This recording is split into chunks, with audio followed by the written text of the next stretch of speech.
Germany ऐसा देश है जहां सब कुछ घड़ी की तरह चलता है, ऑटोबान पर गति सीमा नहीं और हर चीज में सटीकता है।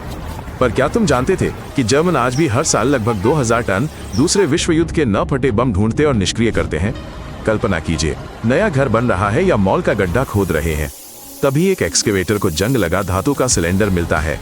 इसमें विस्फोटक होता है। पूरे इलाकों को घंटों के लिए खाली कराया जाता है, जब तक कि सापर 80 साल पुराने फ्यूज सावधानी से नहीं हटा देते। फ्रैंकफर्ट में एक बार 70,000 लोगों को निकाला गया था। ये युद्ध के बाद जर्मनी में सबसे बड़ी निकासी थी। बर्लिन में 1947 से लगभग 20 लाख गोला बारूद निष्क्रिय किए गए हैं। विशेषज्ञ इसे युद्ध की लंबी छाया कहते हैं, क्योंकि आधुनिक सड़कों के नीचे आज भी 40 के दशक में गिराए गए बम सो रहे हैं। द्वितीय विश्व युद्ध के एकदम अंत में अप्रैल 45 में एक अविश्वसनीय घटना हुई। अमेरिकी सैनिक और जर्मन सैन्य कुछ दिनों के लिए सहयोगी बन गए। लक्ष्य था चेकोस्लोवाकिया के एक अस्तबल में रखी दुर्लभ सफेद लिपिजानर घोड़ों को बचाना। इस ऑपरेशन का नाम काउबॉय रखा गया। एक जर्मन अधिकारी खुद अमेरिकियों के पास आया। उसने कहा, घोड़ों को निकालने में मदद करे नहीं तो लाल सेना उन्हें खा जाएगी। अमेरिकी घुड़सवार कमांडर सहमत हुए। कल के दुश्मन अब साथ मिलकर मोर्चे से आगे बढ़ रहे थे। उन्होंने कट्टर एसएस सैनिकों का सामना किया। गोलाबारी के बीच वे अभिजात घोड़ों के झुंड को पश्चिम ले गए। ये घोड़े स्पेनिश घुड़सवारी स्कूल का खजाना माने जाते थे। उनकी वंशावली 400 साल पुरानी थी। जनरल पैटन ने बाद में कहा, हम कुछ सुंदर करना चाहते थे। नरक के बीच में सुंदरता, ये सचमुच मानवीय था। जर्मनी के विशाल वैकन हेवी मेटल फेस्टिवल में एक असली बियर पाइपलाइन बिछाई गई है। 7 किलोमीटर पाइप पंप और बार में नल लगाए गए हैं। ये 75,000 मेटल हेड्स की भीड़ में भारी बैरल न ढोने के लिए है।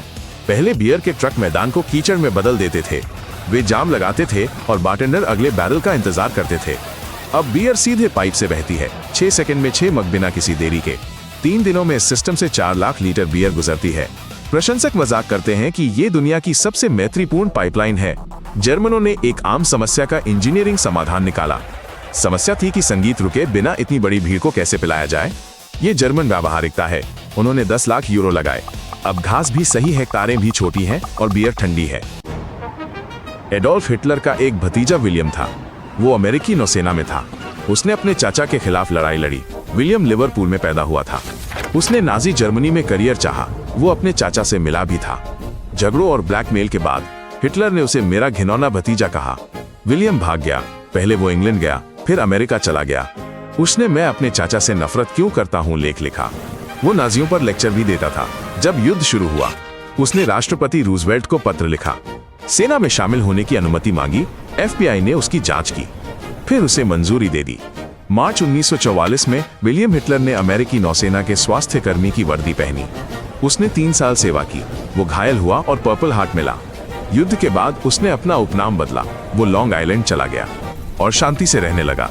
पड़ोसियों ने कहा वो अपने चाचा जैसा दिखता था, पर कोई सच्चाई नहीं जानता था। ग्रिम बंधुओं की मूल कहानियां मीठी लोरी नहीं है।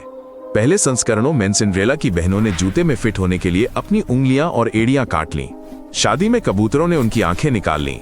स्नो वाइट की दुष्ट सौतेली मां को गर्म लोहे के जूतों में तब तक नचाया गया जब तक वो मर नहीं गई। लुटेरा दूल्हा में डाकू एक लड़की के टुकड़े टुकड़े कर देते हैं। जुनिपर ट्री में सौतेली मां अपने सौतेले बेटे का सिर काट देती है और पति के लिए उसका सूप बनाती है।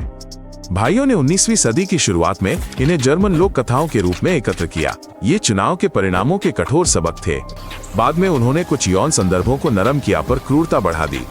उनका मानना था कि कहानी डर के माध्यम से सिखाती है। जब आधुनिक पाठक पहली बार मूल संस्करण खोलता है तो वो सदमे में रह जाता है। परिचित मीठी कहानियां धोखे, भूख और बदले की डरावनी कहानियां निकलती हैं। जर्मन परंपरा ने उन्हें ऐसे ही दर्ज किया था।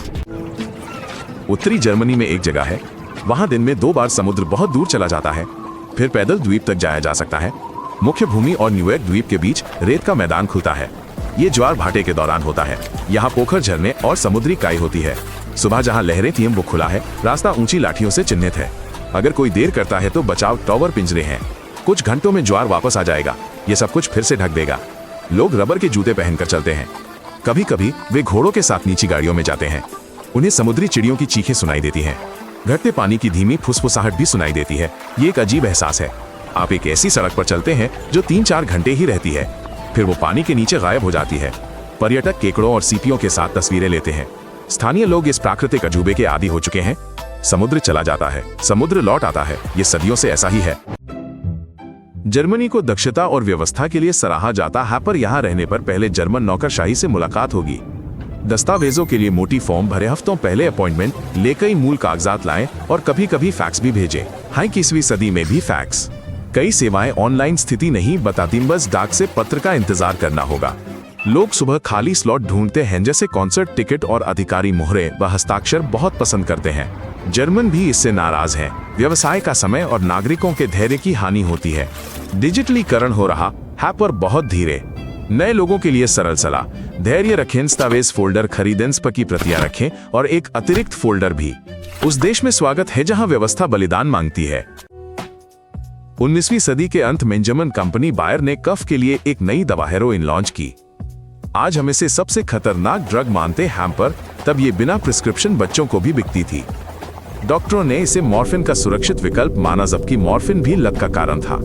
विज्ञापन में खांसी, ब्रोंकाइटिस और टीबी से छुटकारा दिलाने का वादा किया जाता था। 1898 से 1910 तक हेरोइन बहुत लोकप्रिय थी। इसे बड़े पैमाने पर लिखा जाता था। बायर ने इससे खूब पैसे कमाए। इसका नाम जर्मन शब्द हेरोइश से आया, जिसका अर्थ वीरतापूर्ण या शक्तिशाली है। इसे लेने के बाद लोग खुद को ऊर्जावान महसूस करते थे, पर बाद में गंभीर लत और विड्रॉल के मामले सामने आने लगे।